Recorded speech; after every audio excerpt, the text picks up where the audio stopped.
Here we go. Camera adjustments, microphone adjustments. You All sure right. you want to put that there? Do do you you like mean? it? Do you like it right there? I don't know. What do you mean? I just don't.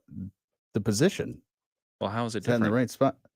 Okay. Is all it right, different than normal? Yeah. All right. All right. All right.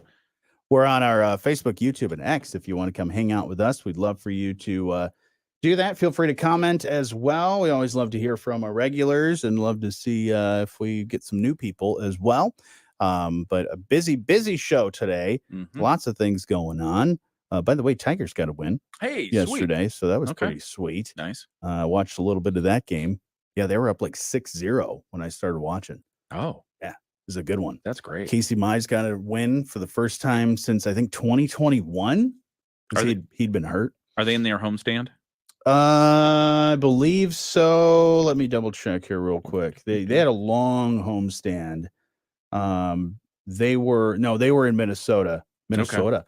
Minnesota. They were there over the weekend, and then they're heading to Tampa. Play against the Rays. So. Very nice. Just a quick traffic alert before we get into the news. If you're traveling through Benton Township, this area of Pipestone Road between Napier Avenue and Mall Drive, they're going to close that, if it's not closed already, for through traffic between Napier Avenue and Mall Drive for the next 4 or 5 weeks. What? Yeah, they're doing some storm drainage related work. Again, drivers, you'll have a detour. Pay attention to that. And some of the area businesses do have some workarounds, but it might get a little messy in there. They're saying some hard closures, not just one of those signs that says don't go here and people go around anyway. Yep. For the storm drainage, they're actually saying, no, you can't drive here physically. It'll break your car. Good to know. So again, if you're in Benton Township, Pipestone Road between Napier Avenue and Mall Drive, you can expect some detours as that storm drainage work gets underway. Sounds like a lot of fun. Yep. Like I said, we'll get to sports in just a moment. Right now, let's find out what's happening in the news. WSJM News Now. Team coverage from the WSJM Newsroom on News Talk Sports 94.9 WSJM. In the WSJM Newsroom, I'm Ken Lundberg. Good morning. Here are some of the local stories we're following for you. Southwest Michigan's housing market sales in March of 24 plunged 14%. Compared to sales in March of last year. That's according to the most recent survey from the Southwest Michigan Association of Realtors. Association Executive Director Alan Jeffries says selling prices continued to rise to record levels in March, and the number of houses sold dropped slightly. The level of sales in March of 24 was the lowest in 10 years. In March, the average selling price increased slightly, the average being about $322,000. According to the National Association of Realtors, existing home sales slipped in March. Across the United States, sales slid in the Midwest, the South, and the West, but rose in the Northeast for the first time since November of 2023. An effort to allow speed cameras to be used in construction zones around Michigan is moving forward in the state legislature. A state Senate committee last month advanced the bill to the full chamber, and it has the backing of both the Michigan Department of Transportation and the Michigan Infrastructure and Transportation Association. Speaking on the MDOT Talking Michigan Transportation podcast this week, MITA's Rob Coppersmith said automated speed cameras to catch those who are driving recklessly in work zones has been a success in other states. Here we said 23 other states have put cameras in their job sites because they see the value of that and recognize the lives and the accidents that it's helping, just massive reductions in those areas. So we are not going to give up on this. We're going to just keep pushing. And I hope it's a question of when, not if. Under the legislation, someone caught driving more than 10 miles over the speed limit in a work zone would first be emailed a warning. And then after that, they'd get a ticket without any further notification. Fines would range from $150 to $300. Coppersmith says there's been pushback from some people who complain about being watched by Big Brother. But he notes in states where they have tolls, cars are tracked this way all the time. This would only be in construction zones. Congressman Tim Walberg has introduced a bill to create a special postage stamp designed to raise money to support the Great Lakes Restoration Initiative. Walberg says the GLRI initiative has helped protect and improve the Great Lakes since it was created in 2010. While the program is allocating hundreds of millions of dollars per year, the stamp proposed by Walberg and Congressman Debbie Dingell would be a boost to the effort. Now, the act directs the United States Postal Service to issue a stamp with Great Lakes artwork, and and anyone looking to support the Great Lakes would then buy that stamp at a slightly higher premium, and then that money would be transferred to the Great Lakes Restoration Initiative, meaning the legislation would cost taxpayers nothing. Nada. That's nice. Yep. So co-sponsors of the stamp legislation include several House members from Michigan, including our other area Congressman Bill Huizenga. And finally, coming up on May 2nd at the Lake Michigan College Mendel Center will be Heartwork 2024, put on by Barry and Risa. This is the third year for the Heartwork celebration, intended to salute and encourage anyone working in education in Berrien County. Risa Superintendent Eric Hopstock tells us teachers and other school staff need some appreciation. As we went through COVID and we were coming out of all of the pandemic, we realized that we don't spend much time as educators just celebrating the hard work that all education staff do, from bus drivers to custodians to teachers. The guest speaker this year will be Superintendent Buddy Berry from Eminence Independent Schools in Kentucky, who Hopstock describes as an education rejuvenator. Ooh. Yeah, he's set to discuss where education is going and the value of educators. The first Heartwork celebration attracted more than 600 people. Last year's brought in more than 800. Hopstock says this year they're trying to reach 1,000. Nice. Yeah, 1,000 appreciation points. Anyone working in education is invited to register and then attend on May 2nd. We have more information on our website, WSJM.com. In the WSJM newsroom, I'm Ken Lundberg. Dave Wolf has sports here in just a moment. Right now, let's find out what's happening around the nation and the world with ABC News. ABC News, I'm Sherry Preston. In a few hours, opening statements will begin in the first criminal trial ever of a former U.S. president. The first witnesses in Donald Trump's hush money trial are also expected to be called today. The Senate expected to vote this week on those funding bills passed by the House. This time, however, they will be considered. All right. Good morning, everybody that's hanging out on the live stream. How's it going? Hello. Everybody have a good weekend? I bet everyone on here is here to give me advice on how to fix my garage door. Yep. Yeah. Ken had some issues with his garage door repairing. Thought he had it. Not so much. Little bit of issues here and there. So if anybody is a garage door extraordinaire, expert. Yeah, feel free to let us know. Although I will be out tomorrow, Wednesday, and Thursday, and for a couple of those days, Ray Gustafson is going to be filling in. Yeah, he is. And he has already given me what I think is the magic key to understanding how the cable is jumping off the drums. Sure. It's going up too far. Right. Why is it going up too far? It's going up too far because the springs are new and fantastic. And it's going. Yep. Every time it does that, the cables are coming off. Yeah. I trust him. I think give it a try. Yeah. If it doesn't work, then try something else. But I'm building my biceps. Yeah. Because I got to do the spring tensioning thing. See, that's where I don't think I would want to mess with that stuff.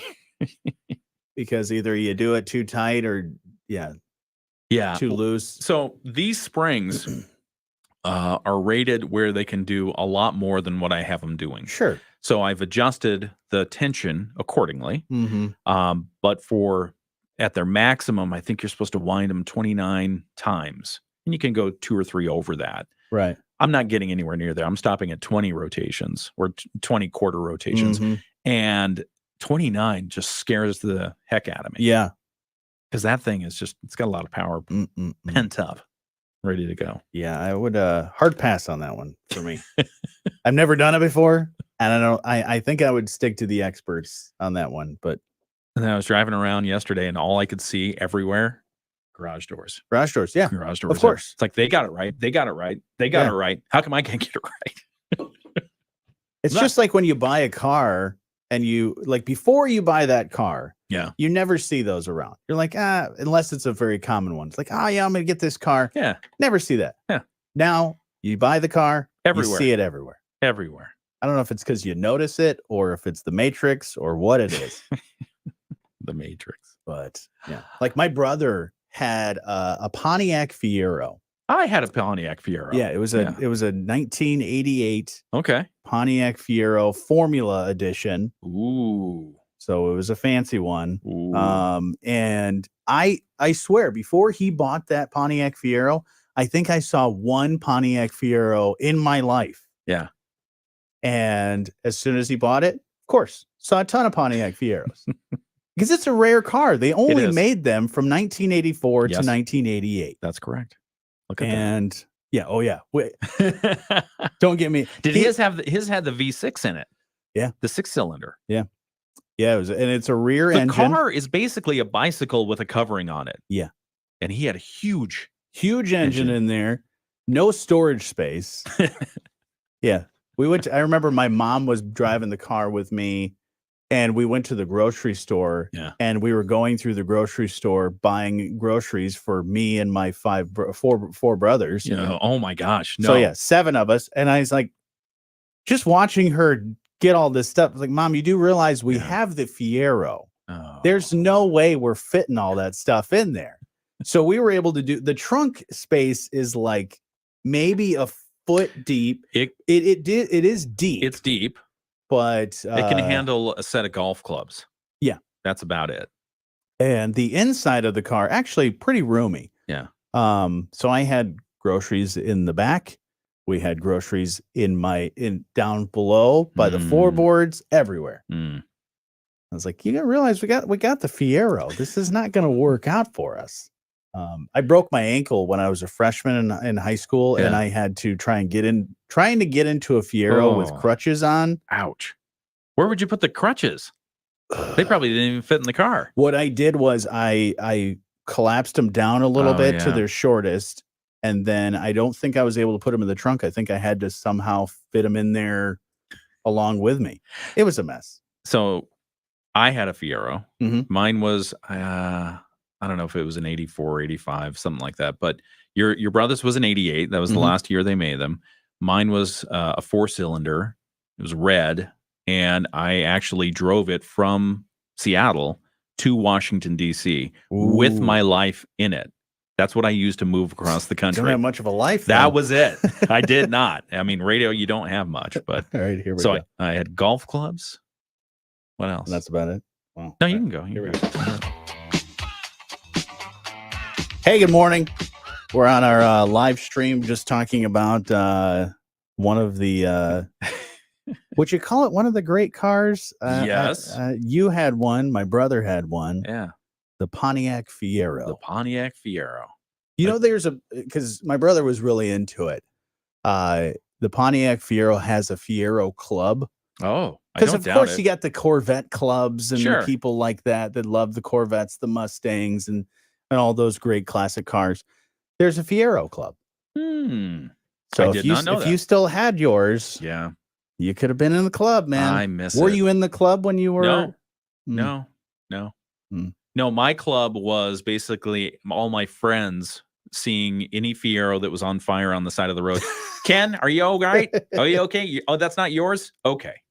What color was yours? Red. Yeah, it's beautiful. So was my brother's. Yeah. The famous Fiero, what movie had Pontiac Fiero? I have no idea. Ferris Bueller's Day Off. The sister drove a Pontiac Fiero. Did she really? Mm-hmm. She probably had a gray one because she was I believe grumpy. it was white. Oh, yeah. Yeah, because Zach East, in his office, he had a little like Matchbox or a Hot Wheels. Yeah. And it said Ferris Bueller's Day Off. And I was like, oh, that must be the sister's car. Yeah. So, yeah. That's interesting. So there you go. There's your movie trivia fun fact for the day. Such a fun car. Lots of other things to get to here this morning. Which direction we want to go here? I found this interesting over in Hong Kong. Today, they're starting phasing in a ban on disposable plastic products across all their restaurants and businesses. Wow. They've got a 6-month deadline for the city to eliminate plastic cutlery and certain other materials before risking fines. I like that. They want to get rid of plastic. So it's Earth Day. So I thought we'd talk about I like that, yeah. plastic stuff.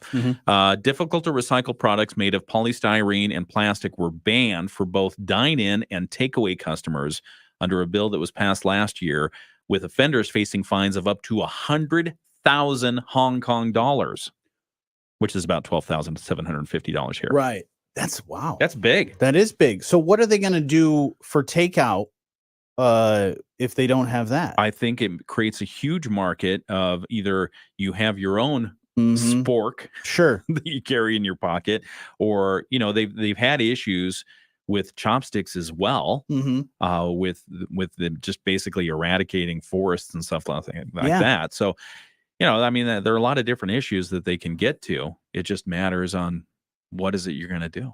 Wow. Oh, okay. Uh-oh. I just got this passed to me. Okay, let's see it. Let's hear it. It says the headline is Critics Call Out Plastics Industry Over Fraud of Plastic Recycling. Ooh, that's a good one. Jandel, former chemical engineer, spent years telling an inconvenient truth about plastics. So many people, they see the recyclable labels and they put it in the recycle bin, but the vast majority of plastics are not recycled. Yeah, I mean, if you ever look at the bottom of plastic and you see like the different, yeah, you the see the little triangle numbers, and the different numbers, do we know what the numbers mean? Has there been a good enough awareness campaign about that?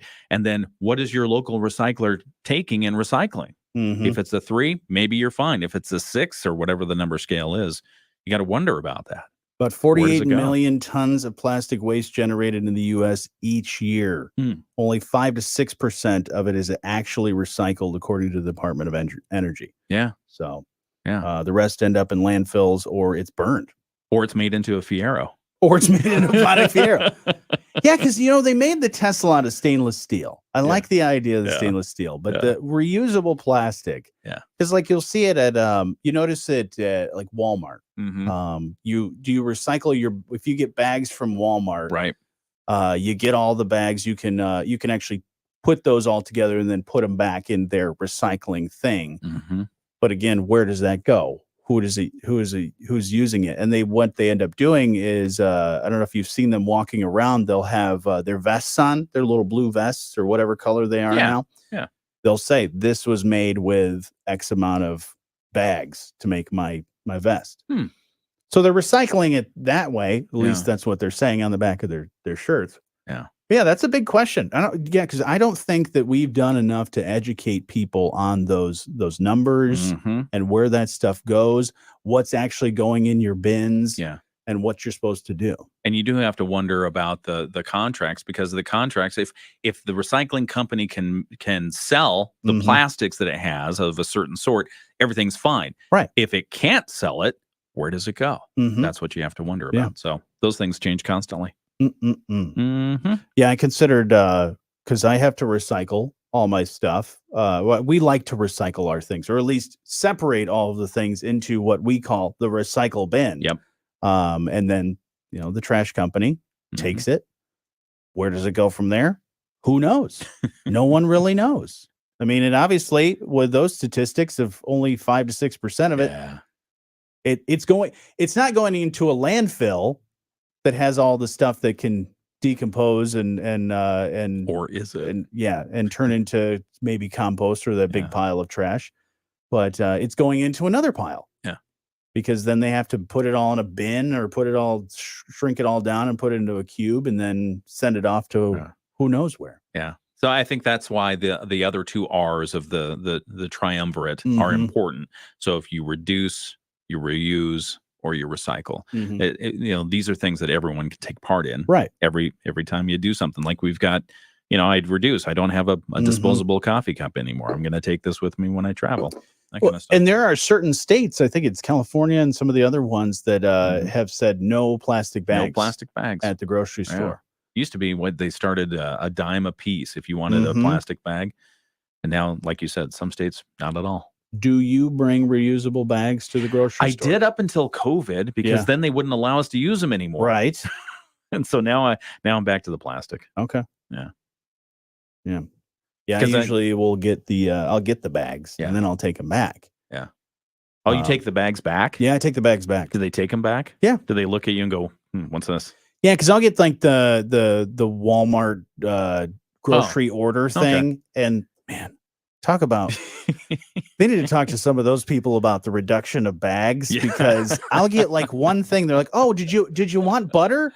Did you want butter? Oh, we made sure that the butter is in a bag by itself. Because we don't want the butter to touch anything else. Well, the butter mingling with the ice cream. Yeah. Who knows what could happen? oh my gosh, it's butter. Or like, I think we got a ton of other things, but like we got a little package of pepperoni. The pepperoni was in its own bag. Yeah. Why? And then do you get the thing where they shove like 20 things in one bag and it's about to burst? Yeah.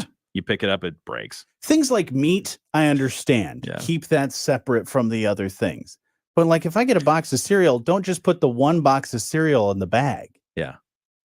So, No, I like it. That when is frustrating. I like it when they put the meat in with the cereal. Right, exactly. Kind of Yeah. double flavored Intermix. Cheerios.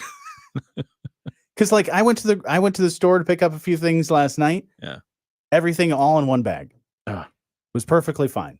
They Yep. didn't. I was not having a problem with them intermingling. Yeah. So yeah, Mm. it is Earth Day. So reduce, reuse, recycle Yep. as much as you can. The thing I don't like, another thing I don't like. Or plant some trees. I walked by Snapple. Oh.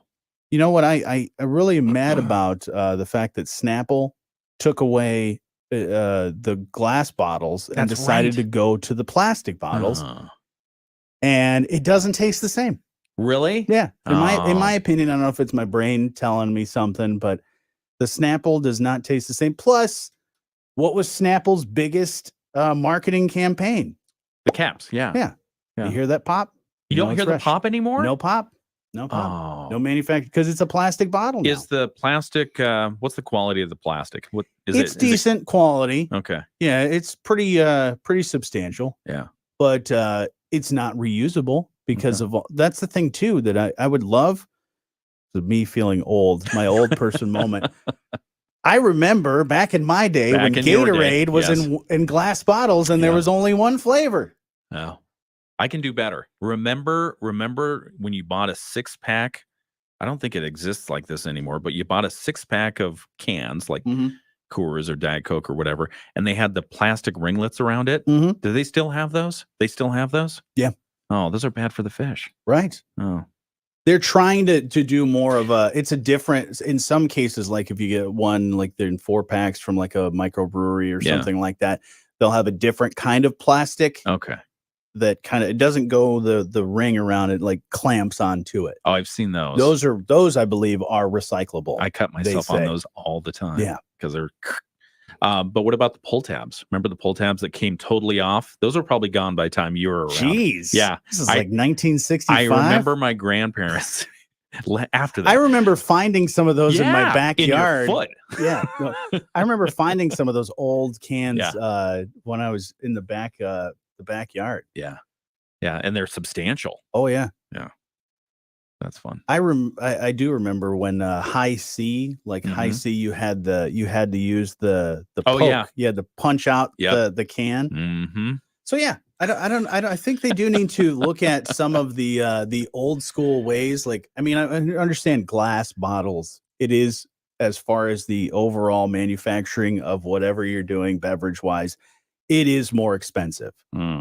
But what More expensive for what? For like the shipping? for and all all of that, the shipping is good. You got to be more safe around the glass bottles because Yeah. they can break. But also, too, what do most people when they finish a thing of, say, Gatorade? Mm-hmm. What do? Fill it up with water again. Yeah. So why not make it a reusable plastic, like a BPA free or whatever reusable plastic, so that they could then refill the bottle and use it again? Because they make the I agree. Gatorade powder. Yeah, that's true. So they're still making money off the powder and the concentrated stuff. So I don't know. I'm not in the room where they make all the decisions for that. That's like, was there like 3 companies that pretty much run the world?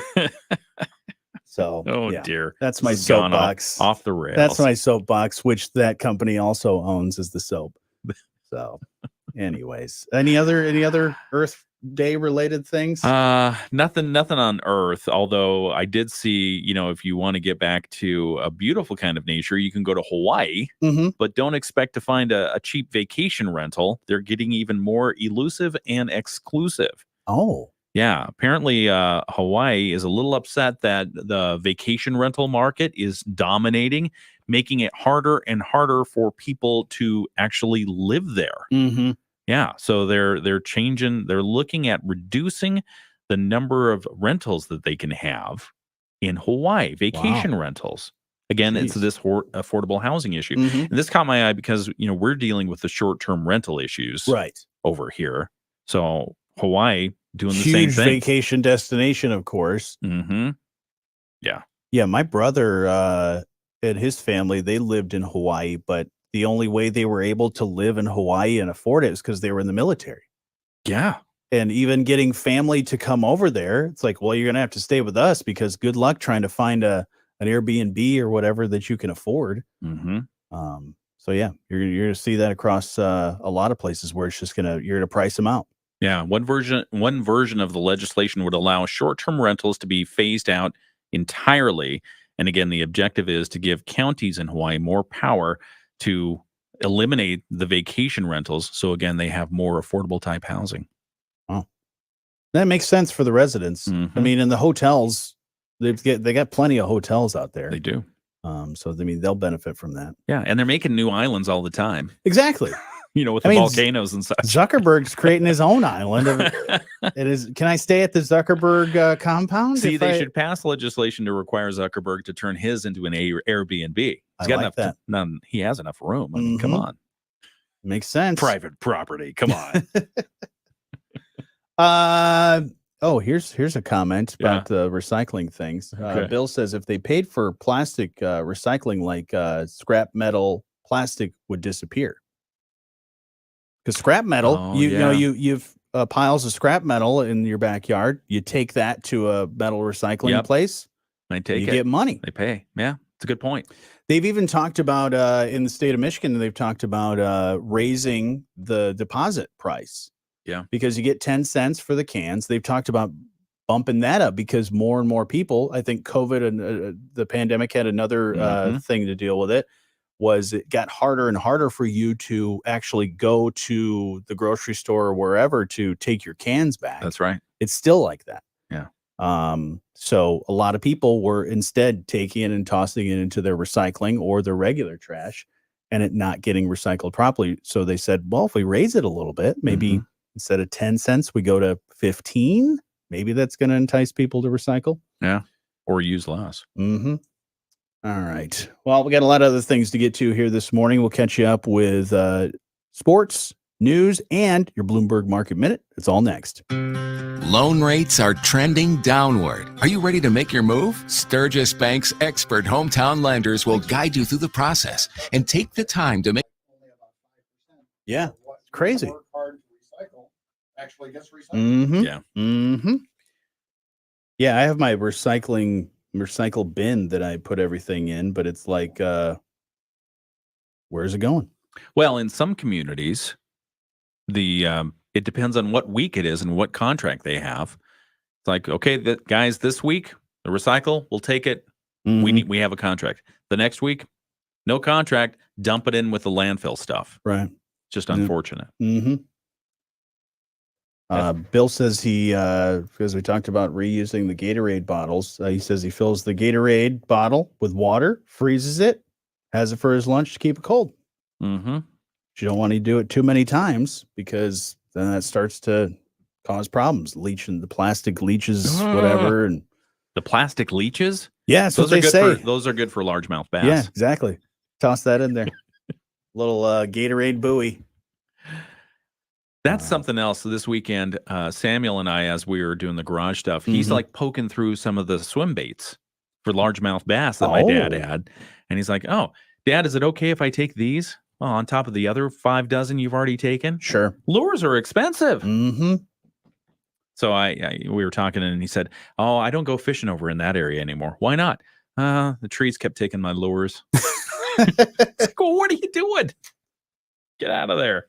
Go low. Go There go to the side. Classic ones? I mean, he's got a lot of what's call them rapalas. Got a lot of those. What are these? He's got some segmented ones that don't look like they were even used, and they look very realistic. So we might try those out in the lake. They made a lot of lures in Dowagiac. Did they? For a long time. Yeah. Hedden was one of the companies. Hedden? Yeah. How do you spell that? Heddon, I believe. I'll look. Yeah. What kind of fish? Oh man, I don't know. Aquatic ones? Yeah. But no, they had a lure company Okay, that I'll look for those. manufactured a lot of really cool stuff. I think they may still. I don't think they're manufactured in Dowagiac anymore. No. Bill, I believe, is a Dowagiac native. Bill, check on that. Head and Lures. Oh, look at that. Yeah, oh, those man. are pretty. Yeah, a lot of history. I think that's another reason why Dowagiac, obviously good fishing area around that region. Oh, yeah. But also Southwestern Michigan College having their fishing team. Getting a lot of support from that. So, all right, Bloomberg Market Minute's playing right now. We'll get some other things as well. And good morning if you're watching us on the live stream, exclusive content.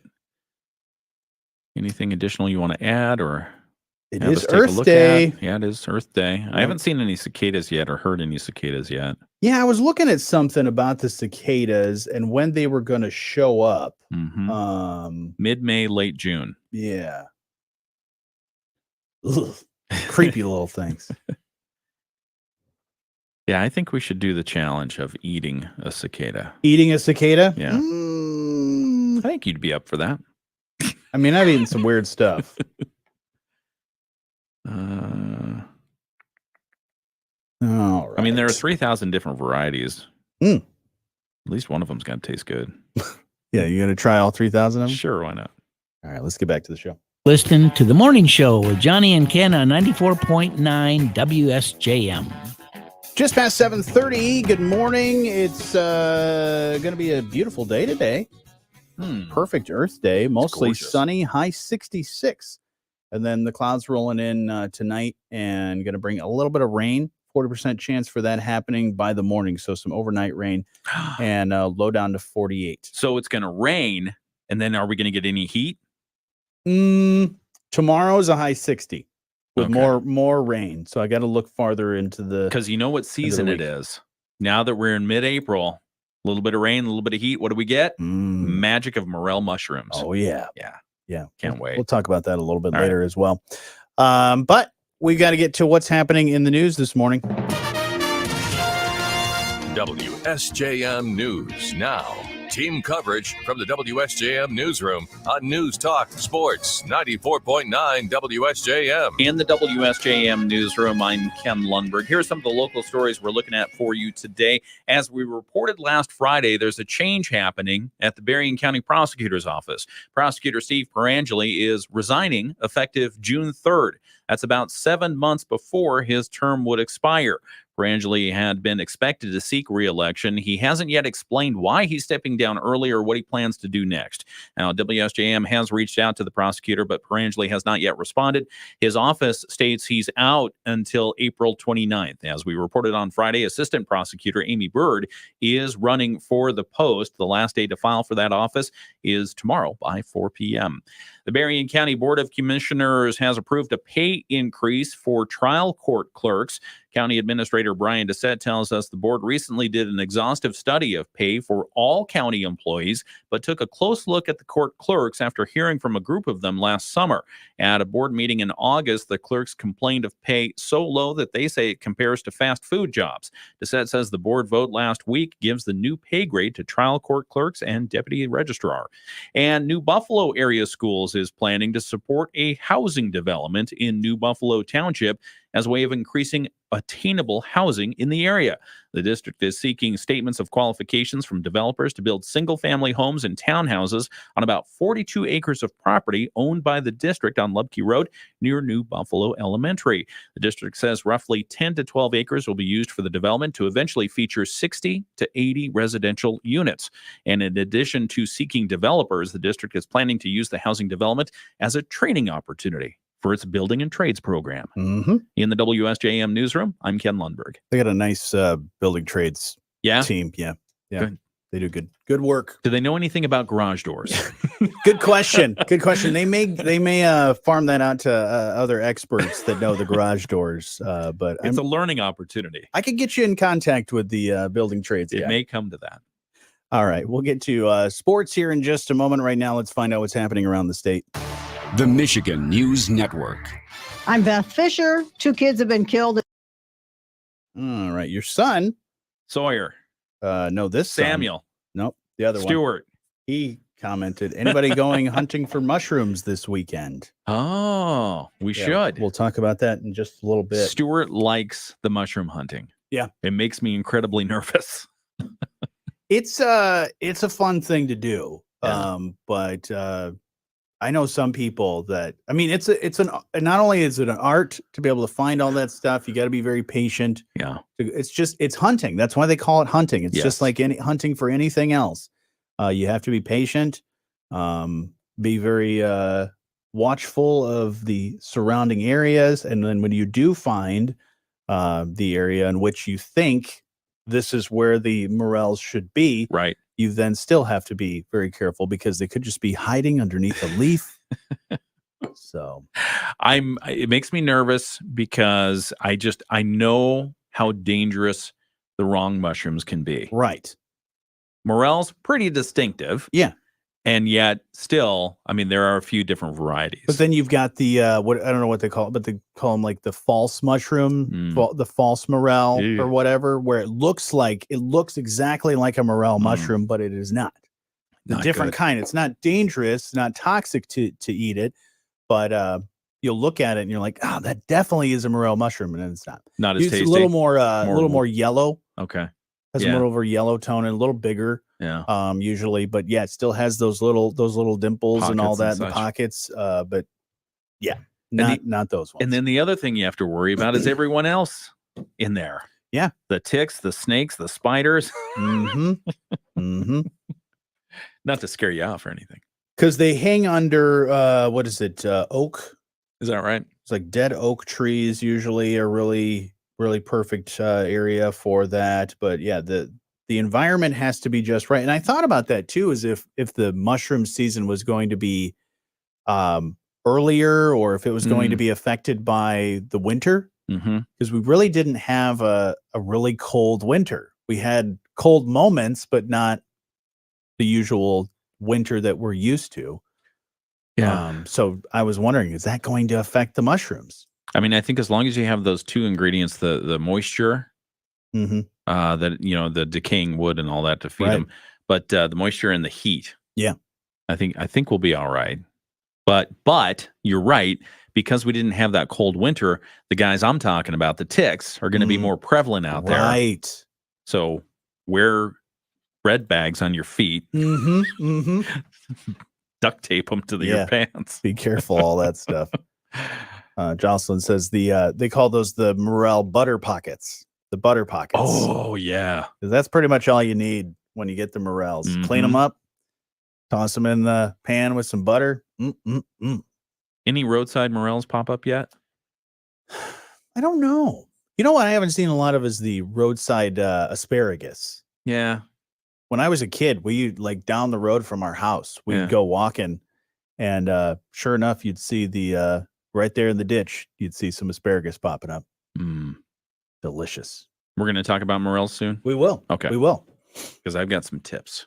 You have some tips? If you have tips, then no, I get it. I'm looking at some stuff from like DNR on some of the stuff they recommend, but of course they're professionals and they want to go by what the state and all that says, the requirements, regulations and all that stuff. But I like the morel hunters that because morel hunters are very secretive. They are.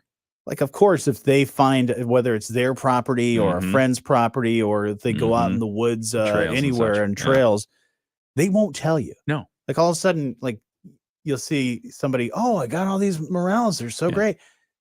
Where'd you get them? I'm not going to tell you. Yeah. Because you like the mushroom guy, which, by the way, Jocelyn, right across the street, usually from her shop, has a guy that will post up over there with his truck, pop the tailgate, and sell the mushrooms. Have you seen the mushroom guy, Jocelyn? Yeah, she says usually the week of Mother's Day for morels. Okay, it's around that time you'll happen to see. But so I have to choose morel hunting or Mother's Day. You don't want. I know where you went already. You don't want to take your mother out into the woods. She hasn't seen the guy yet. Speaking of mushroom pop-up guys, we enjoyed some mushroom food Friday. Oh, yeah? I think it was Friday. Went out and saw Josh. He was in Waterville at Mm. Water and Wheat in Yeah. Waterville at a pop-up outside of B&B nice. Grocery. Oh, yeah, B&B Outlet. Yeah. That place? Yeah. Yeah, because they closed that place, but he said they were going to do a bunch of pop-up places, right? That's right. That's right. So he's spending a lot of time focusing on mushrooms and mushroom dishes, and he has a little mushroom cooking pamphlet. Not a cookbook, but a cook pamphlet. Okay. Of mushroom recipes. So I picked one of those up and look forward to that. That'll be fun. Does he for those guys, do they have a schedule of where the places they're going to be? How did you come about this? He posts on social media. I follow him on Facebook. Okay. And so that's where both Stephanie and I saw it. And we went out there, took Samuel out there. Samuel got the barbecue bowl and it had just some big mushrooms in it and said, tastes like barbecue. Tastes real good. Tastes just like meat. Yeah. Yep. Good stuff. Yeah, I love having conversations with that guy because not only the food great, but the conversations about how did you do this? How did you go about this? Like, he's very I've been passionate. wanting to do more of this. What do I need to do? Yeah, and he's happy to have those conversations with you. Yeah, it's a lot of fun. Update on the mushroom guy. Jocelyn did say it was $120 a pound last year for the mushrooms. Do we feel good about that? That seems steep. Little steep, yeah.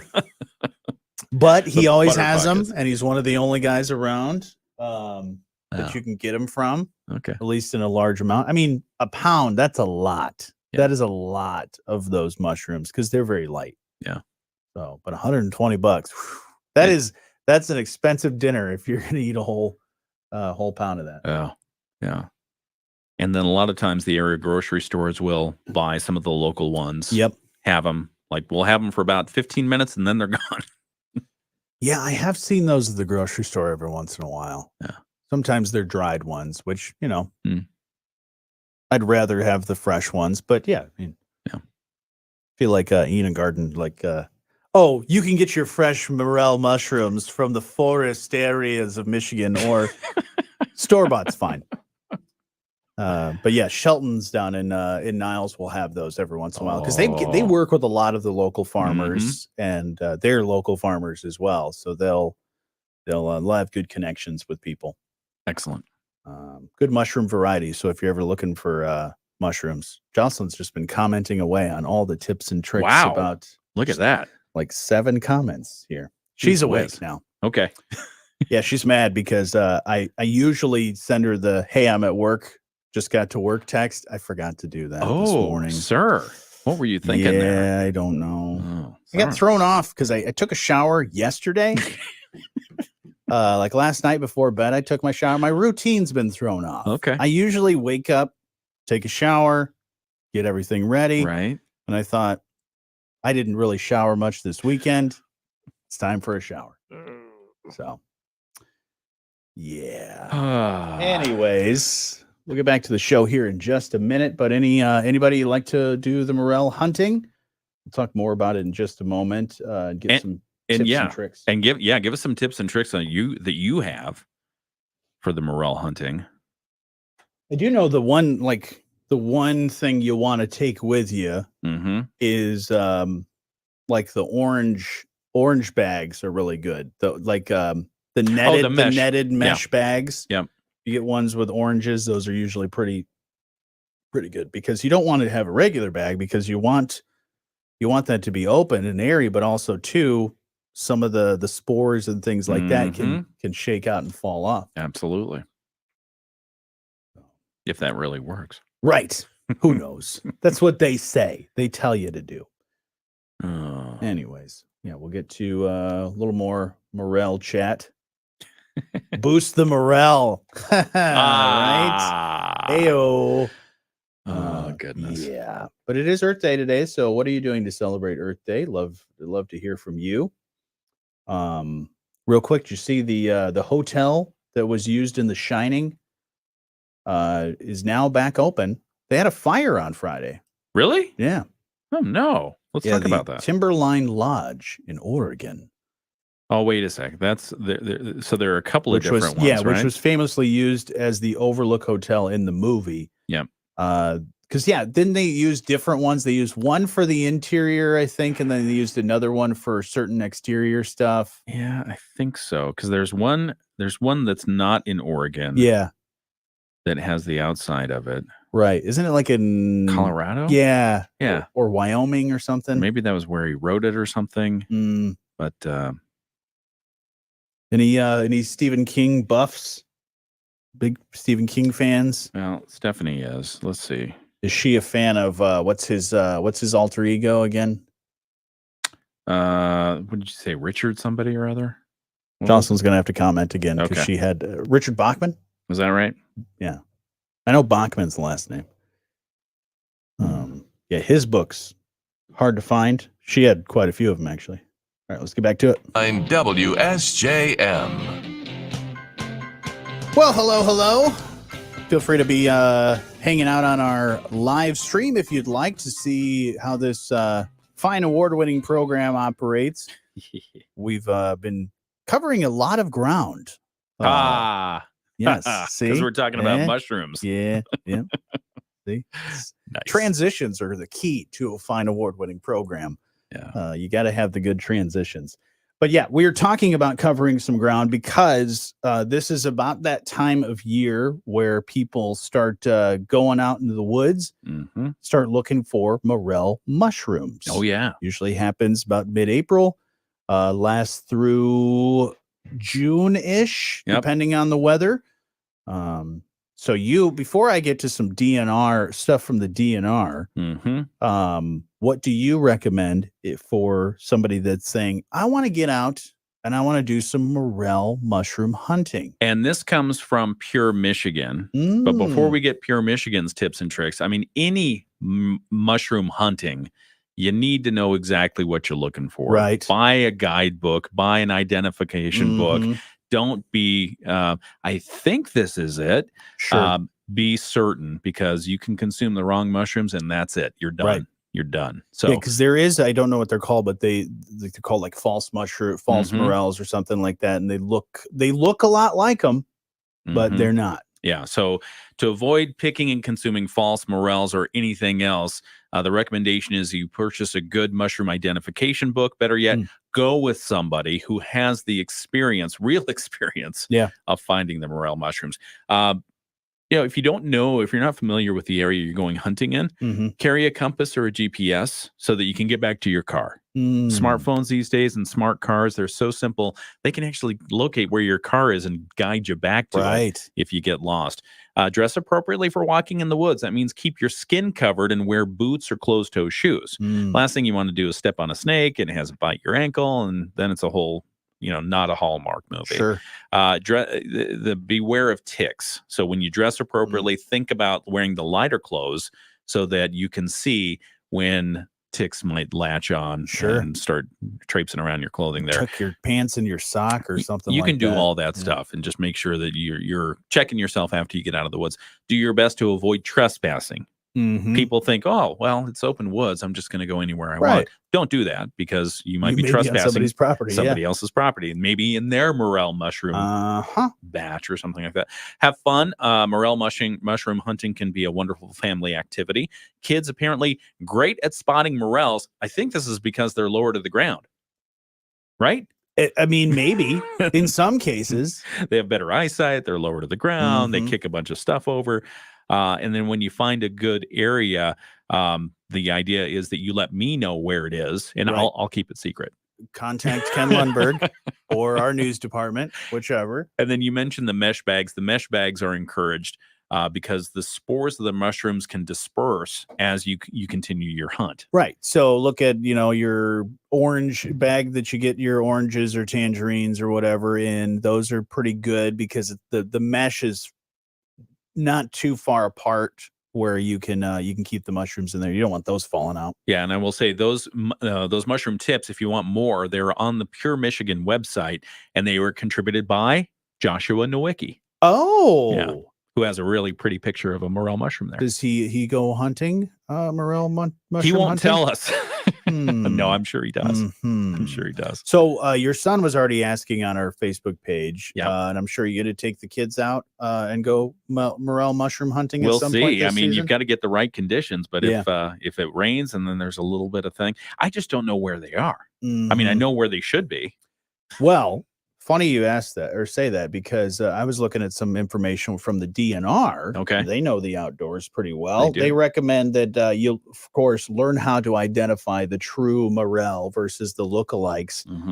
The Verpa species is often mistaken for the black morel, but the best way to distinguish the two is to check to see if the cap, which is the body of the mushroom, connects to the stalk that supports the cap. Free-hanging Verpa mushrooms should not be consumed, but they do have, this is interesting, an interactive map to find prescribed burn areas where the DNR says morel mushrooms can be found. And I'm going to zoom in just a little bit. See, I like this idea because the DNR knows where the burns have happened. They prescribe them. They either contracted to carry them out or carry them out themselves.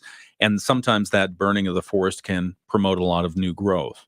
Yeah, there's you might need to make a bit of a trek. There is some areas up in the north area, like north of South Haven, as well as you go a little east over to Three Rivers. There might be some spots over there, a couple spots over there in Three Rivers that might be ideal. But they have an interactive map that you can get through the DNR as well if you want to check it out. Oh, you want to talk a little bit about the false morels? Some of them, they are poisonous. They are poisonous. But there's good thing I didn't eat them. All species of false morels contain a poisonous neurotoxin called gyromitrin, and that affects your body's mucous membranes and your digestive system. Basically, it can give you symptoms that resemble a bad flu. They're poisonous through consumption and through inhalation. And so if you cook them well enough, if you happen to pick up a couple with your black morels, if you cook them well enough, it gets rid of the toxin. But how does it get rid of the toxin? It turns into a gaseous form. Okay. So if you cook a bunch in a closed space and you're inhaling that, problem. But if you cook them in, if you happen to cook them, you happen to eat them, you didn't know you did, you probably won't suffer anything. Maybe. Depends on your personal health. But so again, with the false morels, they can be harmful to you. So best to know. Maybe buy some in the store. Yeah, if all else fails, or if you're not sure, you're not 100% confident in this, don't do it, and then just go to the store bought or go find somebody that does know how to do it properly and do the hunting. Because just like any kind of hunting, hunting safety, but also knowing your surroundings, it's the same. It's all same kind of skills you want to know. Yes. Speaking of fires, I was mentioned this just a moment ago. The hotel that was used in the movie The Shining, reopening after a fire that happened on Friday. The Timberline Lodge that's in Oregon, famously used for the Overlook Hotel in the movie, reopened Sunday after a fire broke out on the roof. The lodge was evacuated, but the fire was contained to a few areas. The ski area reopened on Saturday, and the hotel itself opened on Sunday. The lodge says it will host guests during the renovation work. Oh, so nice. So, I don't think I could stay in that hotel. Why not? Because I don't know if that was the one that was used for the interior as well, but the creepy hallways. I'm just immediately going to look down the hallway thinking there's going to be two twins standing there. So they also have. Or there's going to be blood coming down the hallway. Well, I mean, when they filled the blood or filled the elevator with blood and then opened up and it gushed out and poor Danny's around there. So, I mean, great movie. Love that movie. Stanley Kubrick did a really good job directing that, pulling it all together. The hotel. So part of it, Oregon influenced, part of it, Colorado. There's the Stanley Hotel in Colorado, in Estes, Colorado. Was that for a lot of the exterior stuff? I think some of that was for the interior. Okay. Because it looks very different on the outside. So the exterior might be the one in Oregon. Okay. Makes sense. Yeah, and so the interior you can even catch a glimpse if you go on a tour there of a recreated bathroom that looks exactly like the one where the monster came out of the bathtub and stuff. Have you ever stayed in a famous location like where they filmed a movie? I don't know. I stayed somebody that I knew they have an apartment in the same apartment building where Chucky, the original Child's Play, was fun. filmed in Chicago. That's awesome. Yeah. I stayed there. And so I'm like, oh, this is where the movie was. It was so cool. Cool apartment. And also they had the attendant operated elevator.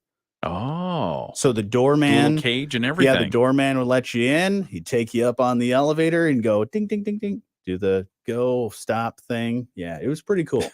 But creepy. I thought that I was gonna have to watch out for Chucky. Did they have Chucky paraphernalia around? No, they didn't. I'm surprised. I'm surprised they didn't. But they're probably tired of the looky-loos and stuff. Yeah. Good Guy Toys Factory next door? No. Okay. No. Nothing like that. Great movie. All right, we'll get to your Moody on the Market update here in just a moment. It's the morning show on 94.9 WSJM. Are you ready to make a difference in the fight against cancer? Join the annual Hope Grows Luncheon and Survivor event May 2nd from 12 to 1 at the Niles Buchanan YMCA. This is your chance.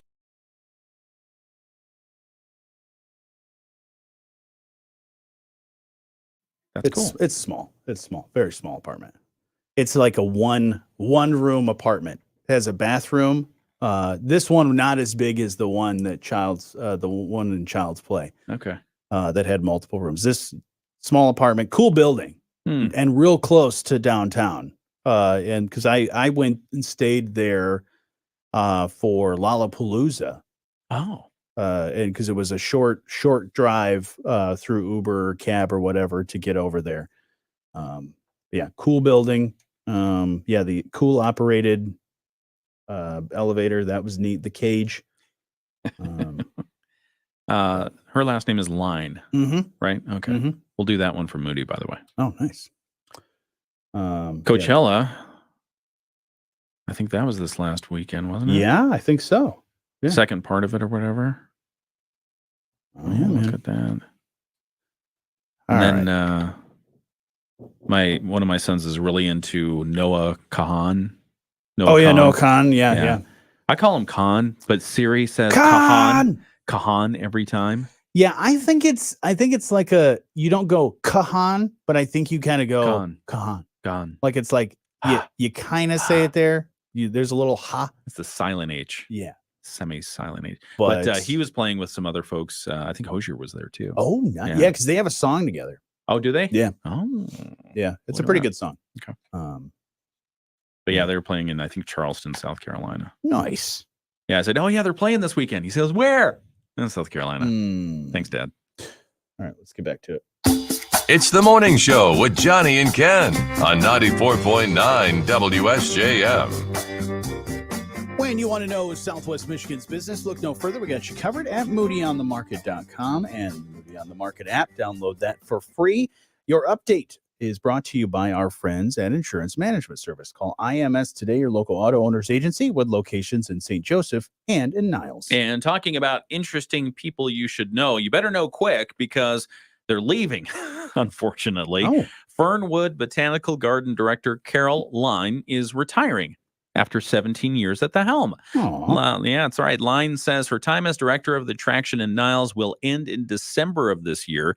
She joined Fernwood as executive director back in 2007, and Fernwood says her tenure has been characterized by a commitment to excellence, innovation, and community engagement. Now, she says she's a lifelong student of public gardens and how they work, and she adds that it has been a great responsibility and amazing privilege to lead this organization, calling Fernwood a truly special place. I bet there are morels out there. Oh, I'm sure there are. So during Line's time at the Botanical Garden, the attraction has developed new gardens, held a high-level lecture series, added the Sims Education Center, and revived Lights at Fernwood, which is always a very fun and popular holiday event. Yeah, it's last time I was at Fernwood was for the holiday lights, and I love what they did then. I had never been to Fernwood in the dark.